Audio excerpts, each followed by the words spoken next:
Krig og fodbold er normalt ikke noget, der hører sammen, men når man kan bruge sin status som en af Danmarks største fodboldstjerner til at sætte fokus på de danske hjemvendte soldater fra Afghanistan, og ikke mindst hjælpe de pårørende til dem, der aldrig kommer hjem igen, ja, så giver det måske lidt mening alligevel. Og manden, der har taget kampen op, det er dig, Daniel Agger. Godmorgen og velkommen. Godmorgen. På lørdag, når dine landsholdskollegaer de spiller landskamp mod Island, der holder du et stort heldagsarrangement i Tivoli Kongresscenter her i København, hvor du blandt andet vil sætte fokus på soldaterne, der vender hjem fra Afghanistan, og ikke mindst samle penge ind til dem. Hvorfor er det lige præcis den her sag, som du har valgt at gå ind i? Jamen, det er mange årsager til det. Og en af dem er, at jeg synes, det er en ting, som mangler lidt opmærksomhed og mangler lidt hjælp, ikke mindst. Og hvis jeg kan bidrage med lidt af det, lidt af begge dele, så gør jeg gerne det. Men altså, det er jo startet på dit helt eget initiativ. Du har ikke som sådan nogen militær karriere bag dig selv, eller en eller anden stor sådan militærfamilie bag dig, eller sådan noget. Hvorfor i alverden ligger soldaterne der så nær? Jamen, det er igen mange ting. Jeg har selv haft en lille drøm om at være noget inden for forsvaret. Og så er det også noget med ren medmenneskelighed. Det er nogle folk, som jeg gerne vil hjælpe. Og så har jeg et overskud til at gøre det lige nu. Og så synes jeg også, at der er god grund til det. Og det er jo ikke fordi, det kræver vildt meget af mig. Hvis jeg kan bruge det, jeg er, til at hjælpe dem, så synes jeg, der er grund til at gøre det. Men hvorfor er det, du synes, at de mangler opmærksomhed? Fordi vi hører jo om krigen i Afghanistan og vores soldater hver eneste dag i fjernsynet. Det gør vi, ja. Og jeg synes også, at vi hører rigtig meget om dem, når de er dernede, og vi hører rigtig meget om dem, før de tager derned. Men jeg synes, at man hører lidt mindre om det, når de kommer hjem og har det skidt, både fysisk og psykisk. Så derfor der håber jeg, at jeg kan skabe lidt opmærksomhed omkring det, og så skrabe lidt penge sammen samtidig.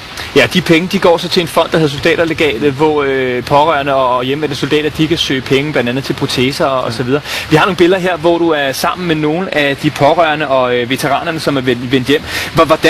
Hvilke reaktioner har du fået fra dem, som du rigtig gerne vil hjælpe? Jamen, jeg synes, det har været positivt. Jeg synes virkelig, at folk de værdsætter de ting, du gør. Og det giver jo bare endnu mere energi til at gøre noget mere. Så det har været rent og skær positivt. Men nu sagde du selv det her med, at du havde selv en drøm om at måske være ind i forsvaret. Altså du startede jo som professionel fodboldspiller på det tidspunkt, hvor alle vi andre, vi jo sådan startede, eller i hvert fald skulle være startet i trøjen. Kunne det være dig selv, hvis ikke du var blevet fodboldspiller, som havde været udsendt og var kommet hjem igen? Det tror jeg, det kunne være. Det lå lige på vippen, lad mig sige sådan. Havde Brøndby ikke tilbudt mig en kontrakt, så var det der, jeg var endt. Det tror jeg. Og nu er du så gået ind i det her, og må bare sige, det du er gået ind i virkelig, virkelig helhjertet. Der er jo rigtig mange andre kendte mennesker og fodboldspillere og sportsstjerner, som støtter alle mulige forskellige formål. Ja. Og det er jo fint nok, men det er måske også sådan mere ufarligt på den måde. Det er måske kræftsagen eller syge børn eller sådan et eller andet, som ingen rigtig har delt en mening om. Du støtter veteraner, som vender hjem fra krig, og det er jo noget, som der er rigtig mange følelser i. Hvor meget har du tænkt over det her med, at du måske sådan kan gå ind og blive en smule politisk, eller måske i hvert fald kan få også nogle negative reaktioner fra nogen?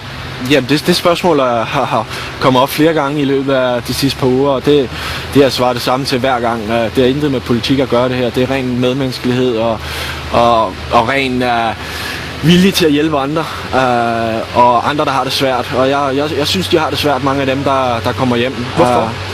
Jamen, nogle oplevelser, de har haft dernede, og som jeg sagde før, så er det ikke kun fysisk, det er ikke kun dem, der mangler et ben eller en arm, der er også mange psykiske lidelser omkring det her, og det er også dem, jeg gerne vil ind og hjælpe. Du virker meget patriotisk i hele det her tiltag, og det gør du altså også på fodboldbanen, og det er du faktisk også i dine tatoveringer. Jeg vil lige vise et billede af din ryg, meget indiskret, men den kommer dog trods alt alligevel her. Der har du en meget fed tatovering, der er Holger Dansker, der er Dannebrogsflag og så videre. Betyder det meget for dig det her med, altså selvom du nu bor i England og spiller Liverpool, at være dansk? Ja, det gør det. Jeg er fra Danmark, og det er jeg stolt af, og det er jeg glad for. Så det gør det helt klart, uden tvivl. Om du kan se det i mine tatoveringer, det ved jeg ikke rigtigt, men det betyder meget. Lad os lige vende tilbage til den her auktion, fordi det er jo altså på lørdag i Tivoli Kongresscenter, man kan købe billetter, hvis man vil være med. Der er auktion og hele deres arrangement, og Danmark-Island på storskærm, og du vil være der, og en masse andre fodboldstjerner. Det bliver et kæmpe arrangement. Du sætter en masse sportseffekter på auktion. Der er Caroline Wozniakkis ketcher, der er Mikkel Kesters boksesko, som er signeret af det hele. Så er der også nogle fodboldeffekter. Hvad er det for nogle ting, du har taget med her? Jamen, jeg synes, at det er lille udsnit af det, vi har. Jeg synes, den her er meget sjov. Lars Olsens trøje for EM i 92. Oh ja, det gad man godt have, ikke? Ja, det gad jeg godt personligt have.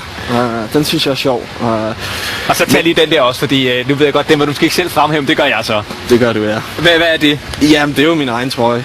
Med samtlige Liverpool-autografer på, så den håber jeg også kan indbringe lidt. Og så er der en Brasa-trøje, og der er en landsholdstrøje også signeret af dine landsholdskollegaer. Det er der, ja. Der er lidt af hvert.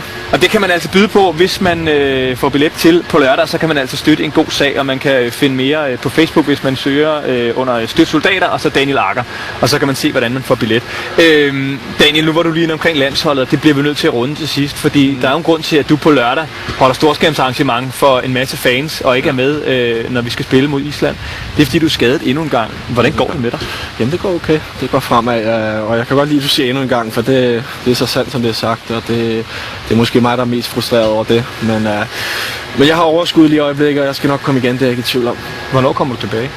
Jamen, vi starter op den 4. juli, og der satser jeg på at være fuldt klar. Hvor er det godt. Og så vil jeg bare sige held og lykke med initiativet, og ikke mindst med at komme tilbage på landsholdet i Liverpool. Og ja, så vil jeg lige sige en gang, jeg havde engang en kuglepen, en spritus, fordi jeg er blevet sat på en lille opgave jo. Idas søn, Elliot, han har den Liverpool-trøje, og jeg vil høre på vegne af min kollega, om du måske ikke, det er så til en helt privat samling og ikke til nogen auktion. Det skal jeg nok, hvis du holder lidt ud i den. Jeg holder ud her. Fint. Sådan der, Daniel Agger. Tusind tak for besøget, og rigtig meget held og lykke på lørdag. Nå, ja, bare. Tak, Daniel. Det var pænt af dig. Vinke herovre bagfra. Yes! Det lykkes. Ej, det er stort, det her. Du blev sådan lidt starstruck. Jamen, det kan man godt blive med nogle af de her drenge der.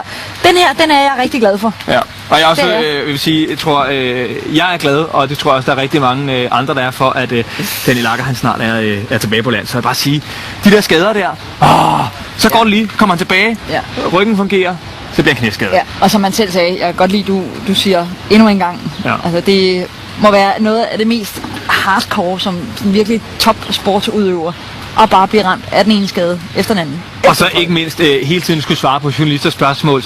Nå, hvordan går det med din skade? Hvordan går det med skaden? Hvornår kommer du tilbage? Hvordan går det egentlig med skaden? Hvornår kommer du tilbage? Hold nu din kæft. Ja, det er jo bare stille. Ida, det er noget andet nu. Den her, den skal hjem i privaten. Ja, det skal den. Der skal passes på den. Ja, Bjarke, vil du tage den?